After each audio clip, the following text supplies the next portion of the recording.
Hello everyone and welcome to FreeCAD tutorials. In this tutorial, we explain how to create a technical drawing in FreeCAD. Technical drawing is often abbreviated as TechDraw. Over here you can see a 3D part, and over here you can see the three projections, front, left and right, as well as the shaded view of the 3D part. This is a technical drawing, and this technical drawing also contains name, created by, document type, and other details. In this video tutorial, we explain how to create this technical drawing. Okay, let's start. Over here, you can see the 3D part. You can easily model this 3D part, or you can use any 3D part you like.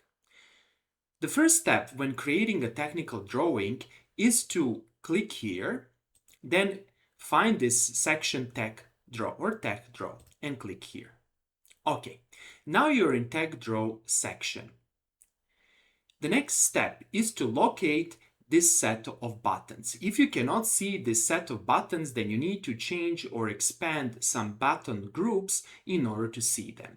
And locate this option over here, which means to insert page using template. If you click here, this template folder will open, and over here you have a bunch of templates. You can try different templates for a tech draw. I usually like to use ISO standard. Here I will use basically this one over here, A3 Landscape ISO 5457, and click on OK. And of course you are free to select any one you wish. Okay, first thing to notice over here is this table. You can enter your name, you can enter document type, etc. Next, let's add the views. To add the views, you first need to click here on your body, make sure that body is selected, and then once you select body, you need to find this option, Insert View. So click here and you will immediately see this view over here. You can easily change the location of this view by simply dragging the view. Now, observe this task menu. If you click here, another view will be added. On the other hand, if you click here, the top view will be added. And finally, if you click over here, the 3D view will be added. You can here have this option Auto Distribute. If you deselect this Auto Distribute option, you can manually change the dimensions or the spacing between two views. However, I will keep it as Auto Distribute, and over here you can adjust the spacings. Usually I go with 25, or even you can go with 30. Now you can see over here what will happen. The spacing between the views will be changed after you click on Apply. And now you have more space to add the dimensions. If you click down OK, you will see what changed over here. You will have this page option or page folder, and inside of this page folder you will see the template and you will see the projection group. The projection group is actually is composed of these four projections over here. Next, let's learn how to do quick modifications.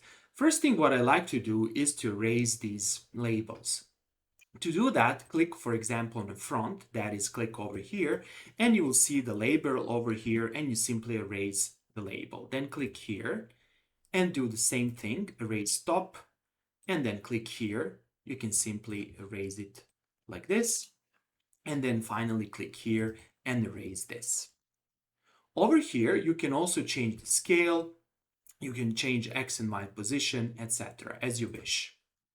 Okay, now that we cleared this part, we need to modify these projections. If you're a mechanical engineer, you can immediately see a problem over here. You don't see a dashed line representing this hole or the opening over here. So let's fix that. To fix that, click on this projection and find this menu and locate Hard Hidden. Now, instead of false, select true, and then you need to refresh this such that the changes will take effect. There is a refresh button, and the refresh button is over here, and now you can see how the holes are being presented over here. You can do the same thing over here by clicking here and Hard Hidden, make it true, and then again you need to refresh To refresh, you need to click here, and now the holes are being presented over here, as well as over here. If you click here, and hard hidden true will actually add the hole, the dashed lines for the hole. Next, let's add circle center lines. So let's select this circle and click here, and this will add the circle center line. Then click here and again add the circle center line, and now we have the center lines for our circles. Next, let's learn how to add the center lines. To add the center lines, you simply need to select the lines. So for example, let's add the center line between these two lines. Click on this line, press and hold Control, then select this line, and then you need to find this menu, expand this, and click on Add Center Line between two lines, and the center line will be added. You can also expand this center line, you can shift it, rotate it, etc. So let's click on OK, and let's do it also over here. Simply select this line, then Control in this line, then again click here and click on OK. And of course, you can also add center lines over here. You can select this line and control this line, and then click here, and here's the center line. So let's do it here, Control, Control, and then click actually OK here first. So you do Control here, press and hold Control, and then do it like this, and now you have the center line. And of course here I forgot, or actually I need to add, click on OK. I need to select this circle again, and then again here to have this center line, and that's it. Next, let's learn how to add the dimensions. To add the dimensions, simply click here and click on this point, on this point. Let me do it again. Click here, and here it is. Here you are. Let's do the right click, do it again, and then you can add the dimensions as you wish. So let's add several dimensions, for example, over here. Then let's add the dimensions of this circle or the diameter. Click here. You can also do it here. And then you can continue further adding the dimensions. If you click here, you can add this dimension. And let's add a few other dimensions. So we can do it over here or over here, for example. Next, let's learn how to add several more dimensions. To do that, again, make sure that this thing is active, and let's add this vertical distance. And then let's do the following. Let's again click here, click on this point, and then you can click on the line, for example, this one, and you will have this distance over here. And then you can do the same thing again, click here and click on this line in order to get this distance. Okay, that's all. Of course, you can also explore other options over here. You can add, for example, a surface finish symbol. For example, you can play with the symbols you want and you can add them. So for example, if you click here, and let me do it again. So first of all, I'm going to click on this position or on this line, and then I will click over here. And then you can, for example, do this and click OK, and then you can change it somehow like this.